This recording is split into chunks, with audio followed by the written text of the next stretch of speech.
Bismillahirrahmanirrahim. Assalamualaikum warahmatullahi wabarakatuh. Baik adik-adik, hari ini kita belajar sejarah kebudayaan Islam kelas 7 dengan materi strategi dakwah Rasulullah di Mekah. Yang akan kita bahas pada pertemuan kali ini yaitu tentang dakwah secara sembunyi-sembunyi atau Syria, kemudian dakwah secara terang-terangan atau dakwah jar.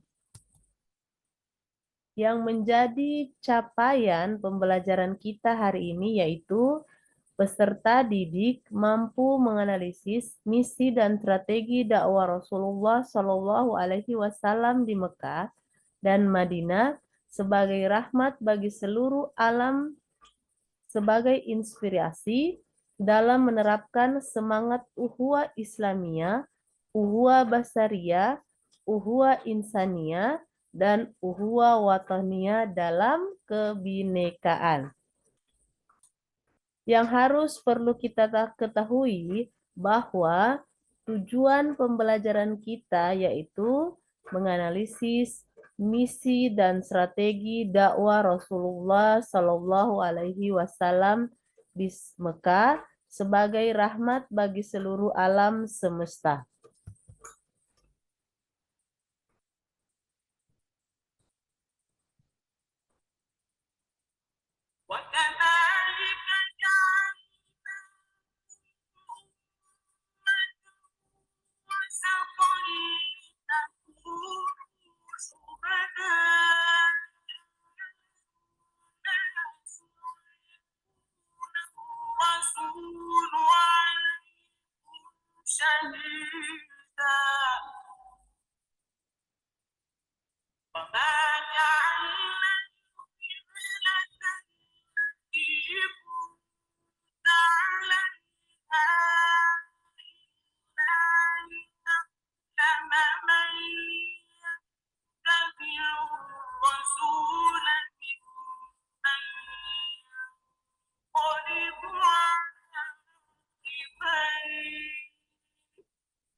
Ya, itulah ayat yang merupakan bagian dari strategi dakwah Rasulullah Shallallahu Alaihi Wasallam, yaitu surah Al-Baqarah ayat 143. Artinya, dan demikian pula kami telah menjadikan kamu umat Islam, umat pertengahan, agar kamu menjadi saksi atas perbuatan manusia dan agar Rasul Muhammad menjadi saksi atas perbuatan kamu. Kami tidak menjadikan kiblat yang dahulu kamu berkiblat kepadanya, melainkan agar kami mengetahui siapa yang mengikuti Rasul dan siapa yang berbalik ke belakang. Sungguh pemindahan kiblat itu sangat berat, kecuali bagi orang yang telah diberi petunjuk oleh Allah. Dan Allah tidak akan menyia-nyiakan imanmu. Sungguh Allah Maha Pengasih lagi Maha Penyayang kepadamu. Yang menjadi pertanyaan pemantik kita pada materi strategi dakwah Rasulullah yaitu, apakah kalian sudah pernah mendengar sebelumnya dakwah Syria dan dakwah jar? Kemudian berapa lama Rasulullah berdakwah secara Syria atau sembunyi-sembunyi? Siapa saja yang menjadi as-sabiqun al-awwalun? Jadi orang yang pertama masuk Islam siapa? Kemudian yang kedua, siapa saja yang menentang dakwah Rasulullah secara terang-terangan. Yang berikut adalah apa yang membuat Nabi tetap terus berdakwah secara terang-terangan di tengah-tengah marahnya orang kafir Quraisy.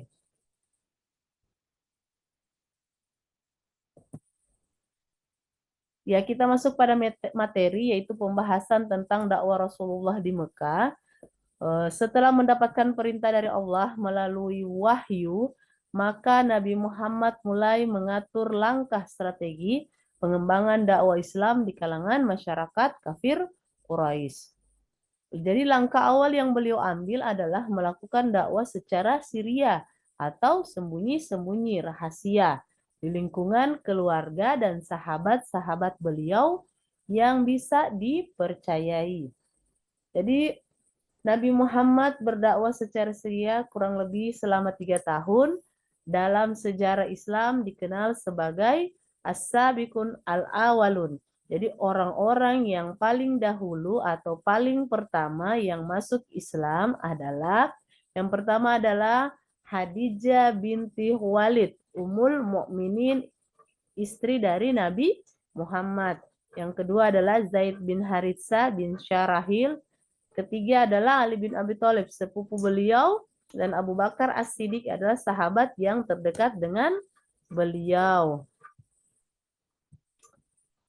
Kemudian, setelah memeluk agama Islam, Abu Bakar bersemangat dalam berdakwah mengajak orang-orang masuk Islam.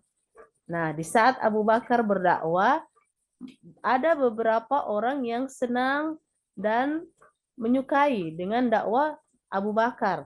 Maka ada beberapa sahabat yang masuk Islam, yaitu Utsman bin Affan, Az-Zubair bin Al-Awam Al-Asadi, yang ketiga Abdurrahman bin Auf, yang keempat Sa'ad bin Abi Waqqas Az-Zuhriyan, dan yang kelima adalah Talha bin Ubaidillah At-Timi.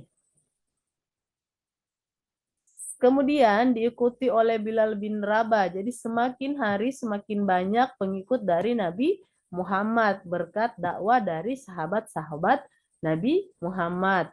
Yaitu diikuti oleh Bilal bin Rabah al-Habashi, Abu Ubaidah Amir bin al-Jarrah yang berasal dari suku Bani al-Haris bin Fir, Abu Salama bin Abdul Asad, Al-Arqam bin Abi Arqam, keduanya berasal dari suku Mahzum.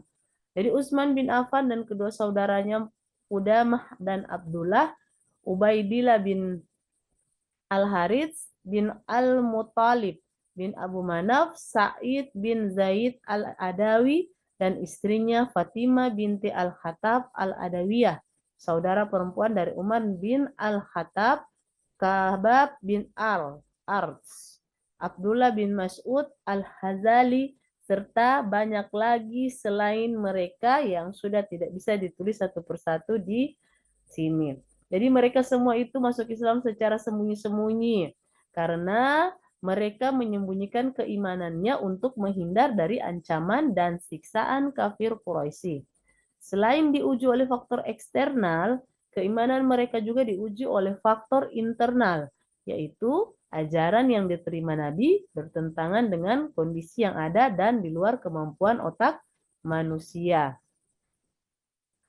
Ya, kita masuk pada dakwah terang-terangan. Dakwah terang-terangan itu ketika perintah dakwah terang-terangan turun, Nabi Muhammad mengundang Bani Hashim dan beberapa orang Bani Al-Muttalib bin Al-Manaf. Nabi menyeru kepada kaumnya menyembah dan berserah diri kepada Allah. Namun semua kerabatnya menentang Rasulullah, hanya Abu Taliblah yang tidak menentang. Jadi Abu Talib ini adalah paman dari Nabi Muhammad yang membesarkan Nabi Muhammad. Jadi Abu Thalib ini membela Nabi Muhammad. Jadi Nabi Muhammad setelah Nabi merasa yakin terhadap dukungan dan janji Abu Thalib untuk melindunginya dalam menyampaikan wahyu Allah, beliau berdiri di atas sofa lalu berseru, "Wahai semua orang!" Maka semua yang berkumpul memenuhi seruan beliau. Lalu beliau mengajak mereka kepada tauhid. dan iman kepada risalah beliau serta iman kepada hari akhirat. Dari yang hadir di situ, Abu Lahab lah angkat bicara. Jadi Abu Lahab ini merupakan paman Nabi yang paling jahat. Bahkan dia berencana untuk membunuh ponakannya sendiri. Celakalah engkau untuk selama-lamanya. Untuk inikah engkau mengumpulkan kami? Lalu turunlah surat Al-Lahab. Jadi kaum Quraisy merasa terganggu dengan dakwah Nabi Muhammad karena kepercayaan mereka mulai dipermasalahkan dan berhala-berhala mereka ditentangnya. Mereka mengakui sosok Nabi Muhammad sebagai orang yang jujur. Mereka berusaha menghentikan dakwahnya dengan cara apa? Dengan cara mendekati pamannya Abu Thalib. Jadi mereka mengharapkan Abu Thalib bisa merayu Nabi Muhammad untuk menghentikan dakwanya. Tapi apa yang mereka dapat? Mereka tidak berhasil membujuk Abu Thalib. Bahkan Abu Thalib menolak permintaan mereka. Jadi semenjak penolakan itu, kafir Quraisy berusaha terus menghentikan Nabi dengan berbagai cara. Antara lain menjelek-jelekannya ajaran Islam, membangkitkan keraguan-keraguan, menyebarkan anggapan-anggapan yang menyaksikan ajaran-ajaran beliau dan diri beliau, melawan Al-Quran dengan dongeng orang-orang dahulu, dan menyibukkan manusia dengan dongeng-dongeng itu agar mereka meninggalkan Al-Quran dan penyiksaan terhadap para Nabi Muhammad atau para pengikut Nabi Muhammad. Jadi siksaan, ancaman itu bukan hanya terhadap Nabi Muhammad, melainkan juga terhadap sahabat-sahabat atau pengikut dari Nabi Muhammad. Jadi kafir Quraisy berusaha menawarkan untuk mempertemukan Islam dan dahiliyah. Jadi mereka akan mengikuti ajaran Nabi Muhammad tanpa meninggalkan ajaran mereka. Di lain pihak, Nabi dan pengikutnya mengikuti tata cara ibadah mereka tanpa meninggalkan ajaran Islam. Nabi Muhammad dengan tegas menolak penawaran mereka.